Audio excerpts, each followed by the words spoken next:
keseluruhan. Dia itu membela, tapi cuma membelanya karena sudah kecampuran hawa nafsu menghadapi Rasulullah. Dia itu sampai menyusui Sayyidina Ali, mencela Sayyidina Ali, malah sampai dikatakan Sayyidina Ali itu bukan saja orang zalim, malah dikatakan kafir. Bagaimana ini? Apa ini? Kalau tadi itu mengkafirkan sahabat Abu Bakar, Utsman, Ali, Umar, Utsman, maka yang ini sudah ini mengkafirkan Sayyidina Ali. Jadi kalau diturutikan orang takut kafir semua lalu. Iya. Lawan Islam yang mana itu? Abu Bakar, Umar, Utsman kafir katanya Rasulullah. Lah Sayyidina Ali sama Sayyidina Hasan kafir katanya golongan Nasyidah. Nah, ini kalau dijadikan konsultasinya apa? Hasilnya, resultatnya itu kan sama kafir plus kafir sama dengan kafir semua. Wah repot itu. Jadi sahabatnya Nabi itu kafir semua. Karena itulah di sini Ghazali menegaskan terhadap golongan yang pertama dan kedua, di mana yang satu menyerupakan Tuhan dengan makhluk, golongan yang kedua sama sekali mengosongkan Tuhan, menganggap Tuhan itu nol, kosong. Ini bahaya ini. Sebab lalu dikatakan, coba ini, bagaimana ini ya, Tuhan itu tidak diikat oleh tempat, ya, terus Tuhan itu tidak diikat oleh waktu, ya. Jadi kalau begitu saya tanya, Tuhan itu di mana? Tidak ada tempatnya. Apa di dunia ini? Tidak. Apa di luar dunia? Tidak. Ya di mana? Ya kosong. Di sini tidak ada, di sana tidak ada. Di alam gaib ada Tuhan. Dan kalau ada namanya masih diikat oleh alam, masih diikat oleh waktu. Sekarang ada Tuhan. Kalau ada Tuhan sekarang, berarti sekarang itu kan zaman diikat. Wah, apa ini? Jadi apa? Itu mirip nol. Wah, ini bahaya, ini tak iya ini. Ini bahayanya pasti. Tuhan dikosongkan dari inginnya sebagai lawan dari golongan pertama, tasbih. Tuhan diserupakan, Tuhan punya tangan, Tuhan duduk, Tuhan berdiri, Tuhan ketawa, Tuhan merenung. Ya seperti merenung saya itu. Malah golongan ini yang pertama bisa Tuhan. Tuhan itu kejam. Kejam. Manis. Wah ini. Karena itu katanya Imam Ghazali, yang benar ialah bahwa Tuhan seperti Quran, seperti hadis mengatakan Tuhan itu punya sifat-sifat kuasa, sifat wujud, sifat ilmu, ngerti, alimun, melihat, mendengar, sama, basar, mendengar, kuasa, ya, tetapi tidak sama dengan makhluk. Nah, ini dan inilah ahli sunnah jamaah yang menganggap bahwa Tuhan itu kuasa tapi tidak seperti kuasanya makhluk. Tuhan itu wujud, ada, Tuhan itu ada, tapi adanya itu tidak seperti adanya makhluk. Kenapa kalau makhluk? Ya makhluk itu asalnya tidak ada, lalu menjadi ada di dalam perut, hamil, sudah itu lahir, punya tanggal kelahiran, sudah lahir menjadi merangkak menjadi bisa berjalan, bisa naik Honda. Nah kalau sudah bisa naik Honda punya songot, kalau punya songot akabin, jumlah akabin tambah tua tambah tak kuat, akhirnya bungkuk Tuhannya manusia. Tuhan tidak begitu. Nah ini ada wujud, tapi tidak seperti wujudnya makhluk. Jadi Tuhan sebelum ada apa Tuhan pernah tidak ada?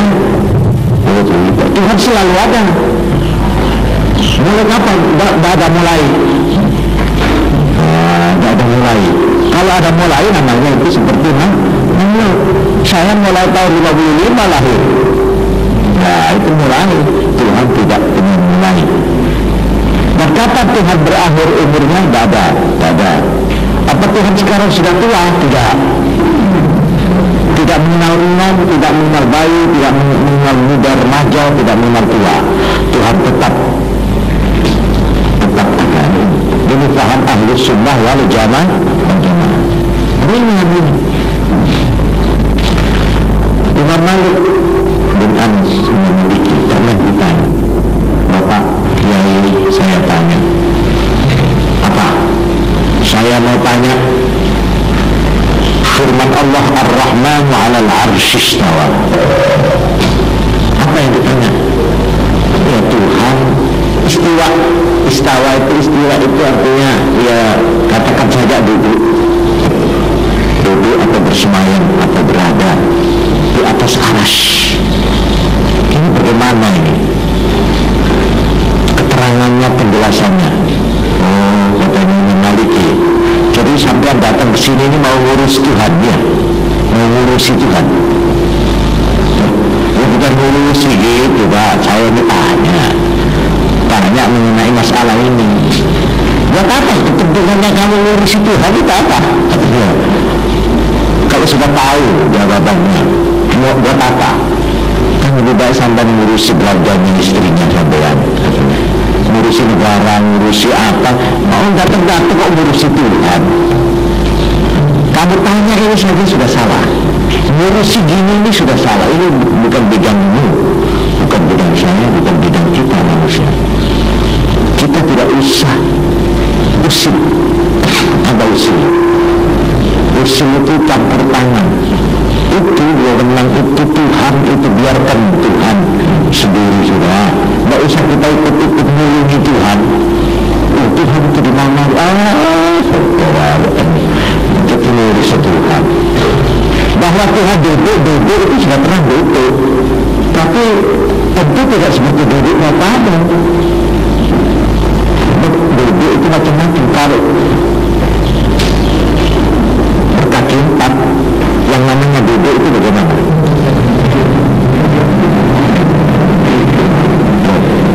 Ini harus dijawab kalau kamu mau ngurus Tuhan gitu ya. Tidak usah Tuhan lihat saja. Kalau kakinya dua, duduk ya gini, duduk ini. Nah kalau kakinya empat, bagaimana duduknya? Kalau tidak punya kaki seperti ular, ayo. Ular itu duduk apa? Coba bayangkan, gambarkan kepada saya. Kalau banyak kakinya beribu-ribu seperti itu, apa itu yang banyak kakinya itu? Ini apa itu kalau disebut duduk? Coba. Kamu jangan coba-coba mengurusi soal itu. Pokoknya kalau sudah kamu percaya Tuhan itu di atas aras, bagaimana? Jangan bagaimana itu salah. Tidak usah bagaimana, tidak usah aina kaifa, tidak usah. Ya apa itu? Itu jawaban yang benar. Tapi saya harus percaya bahwa Tuhan itu ada, bahwa Tuhan itu kuasa, bahwa Tuhan itu pintar, bahwa Tuhan itu awas, melihat, mendengar. Jangan diambil mendengarnya seperti manusia pakai telinga, pakai berkotok seperti bagaimana ya, sama masa yang keluar bagaimana, tidak seperti itu. Nah inilah ahli sunnah wal jamaah, tengah-tengah antara musyabbihah dan mu'attilah. Kalau mu'attilah ini mengosongkan sama sekali. Tuhan itu tidak punya sifat, sehingga akhirnya tidak wujud. Itu. Di mana Tuhan? Kalau dikatakan di bumi, tidak bisa. Mana Tuhan di bumi? Di langit, tidak bisa. Di langit tidak bisa.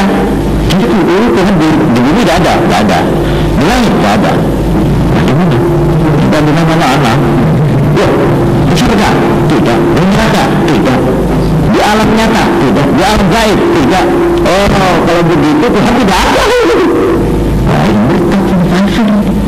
ini menjadi golongan ateisme. Ateis itu golongan yang tidak mengakui adanya Tuhan. Ini sesat mematilah. Tapi kalau musyabbihah, akhirnya dia menjadi agama politis. Artinya Tuhannya tidak punya satu lalu banyak. Dia mempersamakan. Ini Tuhan yang besar, ini Tuhan yang kecil. Wah, sesedengah mana? Ada yang ke dalam tanggul, gitu. Yang sesedengah mana? Gitu. Kalau ada Tuhan macam-macam, ini akhirnya akibatnya Tuhan itu di zaman jahiliyah sampai mencapai berapa? 350 Tuhan. Ini cukup sebab katanya mencoba setong orang kedesah. Orang puas kalau cuma Tuhan itu satu. Jadi pada ada ringah kamu sepereng orang. Itu 5 pereng. Terus dengan apa koleknya 2 piring ininya, itu baru makan itu, baru buka. Ini bahayanya musyabbihah dan mu'attilah. Terhadap golongan Jabriyah dan Qadariyah, Ahlus Sunnah wal Jamaah mempunyai rumus yang sederhana. Yang dimulai begini.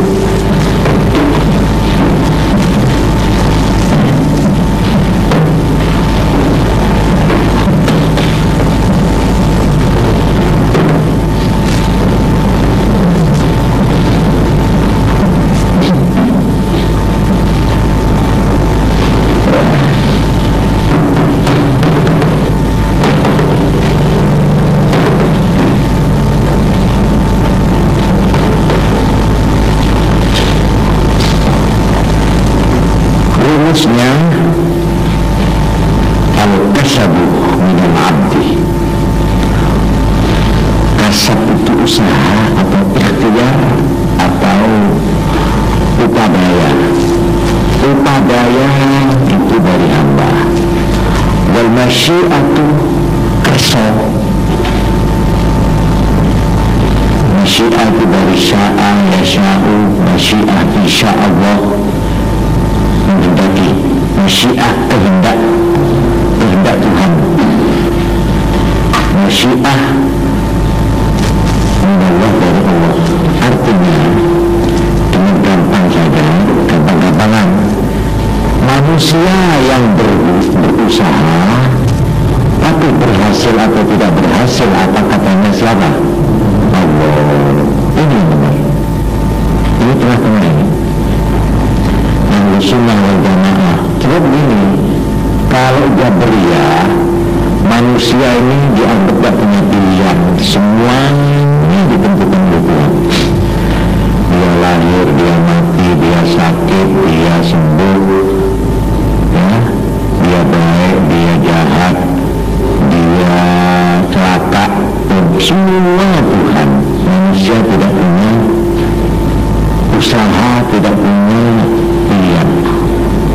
Tapi kalau Qadariyah sebaliknya, semua tergantung manusia sendiri. Dia ingin pintar, ingin baik, ingin sehat, ingin sakit, ingin celaka, ingin untung, apa katanya manusia. Dua-duanya salah. Yang benar bagaimana? Yang benar, manusia harus berusaha. Kalau dia sakit harus cari obat. Kalau dia bodoh harus belajar. Kalau dia melarat harus kerja. Kalau negara itu dijajah harus diusahakan untuk merdeka. Tetapi berhasil tidaknya, itu sepenuhnya ada di tangan Tuhan.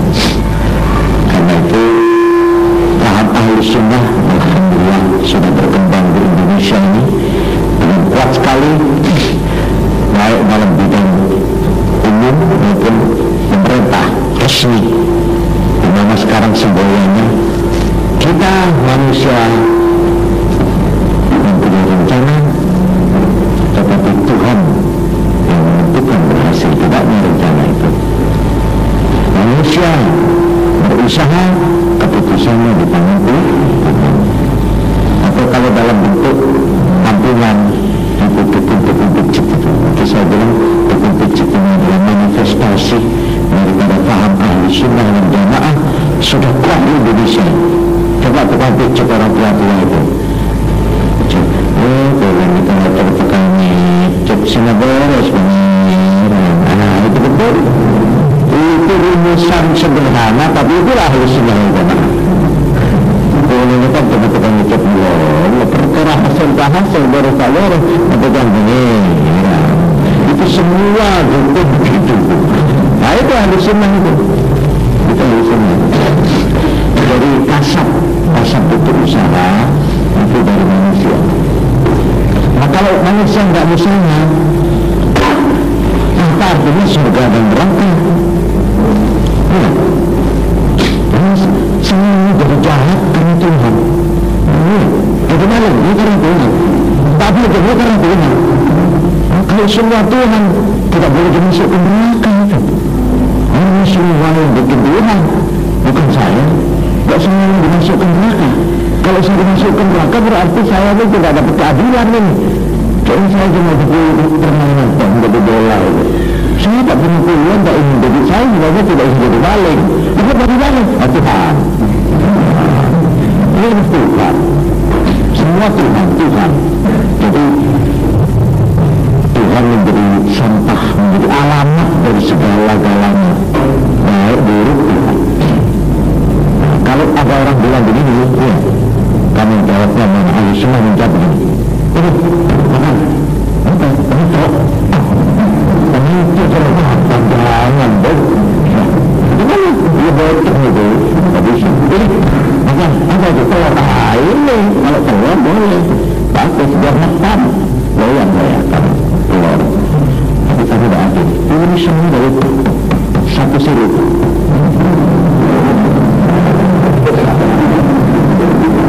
Ini telur keluar dari silupnya ayam, ini telur dari silupnya ayam. Kenapa kamu pilih-pilih? Begitu apa? Saya kan punya nalar, saya punya akal. Iya begitu juga. Hidup di dunia ini ada baik, ada buruk, pilih. Karena apa? Nah, semua Tuhan betul dari Tuhan. Itu Tuhan suruh milih. Nah, sekarang saya suruh pilih. Kalau kamu semua dari ayam, nggak tahu. Telur ya dimakan. Ini namanya orang goblok itu, atau orang simping, ya orang gila. Jadi oleh karena itu, menurut ahli sunnah wal jamaah, manusia harus berusaha. Tidak ada usaha berarti tidak ada peranan. Kamu hidup ini. Kamu dibikin oleh Tuhan supaya berkasat. Itu. Terima beliau pun ayyukum ahsan amal. Untuk aku uji kau itu mana yang paling baik, yang berbuat paling baik. Kamu saya uji, ini pencok, ini belum, ini kejahatan, ini kebaikan, ini ibadah, ini penyelewengan, ini antara dua ini ahli sunnah, ini ahli akhlak, ini.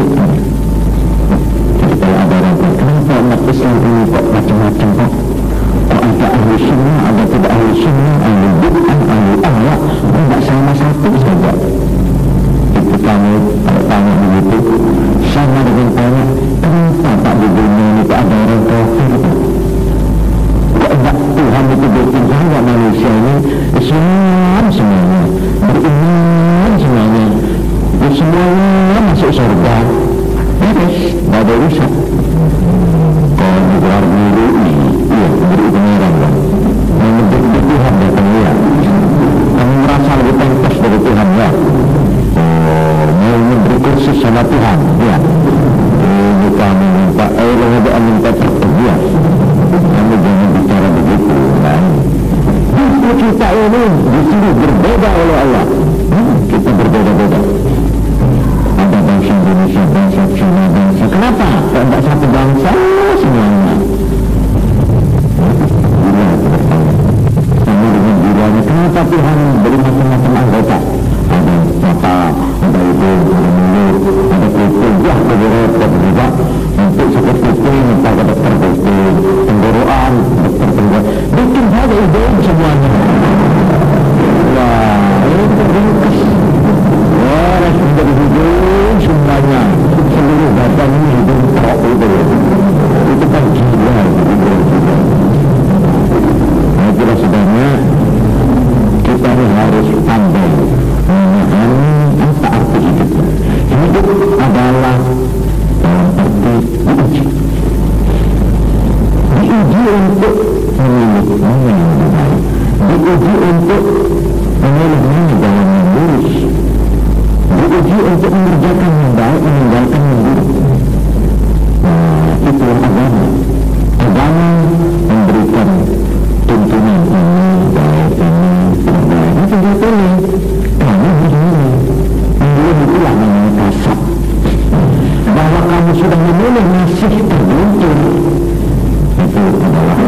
kerja siang malam sampai habis waktumu, habis kekuatanmu, sampai bungkuk kamu dari kerja siang malam cari kekayaan.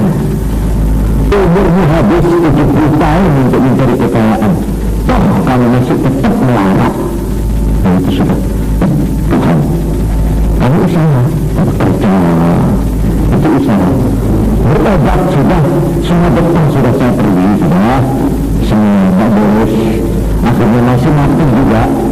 Itu jangan berunding. Ini kita usaha kasar, masyiah itu Tuhan.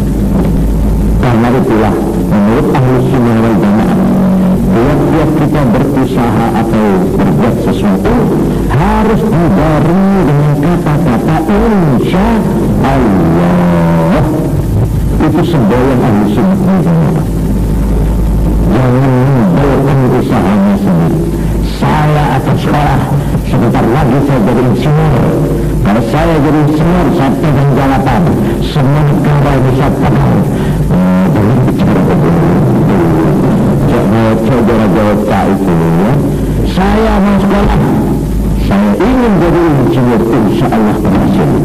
Saya akan wafat, saya akan menjadi hamba yang setia kepada Allah. Insya Allah saya akan melakukan semua kewajiban negara dengan baik. Insya Allah, insya Allah, insya Allah, insya Allah. Kalau begitu selamat kita. Saya mau berobat, insya Allah sembuh. Nah, insya Allah. Tidak boleh melupakan kata-kata ini. Antara Jabriyah dan Qadariyah.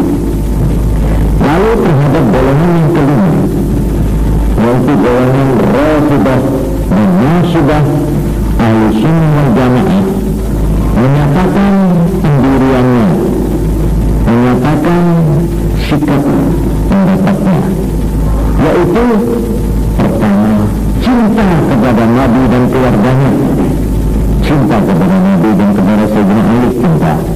Begitu juga cinta kepada semua sahabat-sahabat Nabi, termasuk Abu Bakar, Umar, Utsman.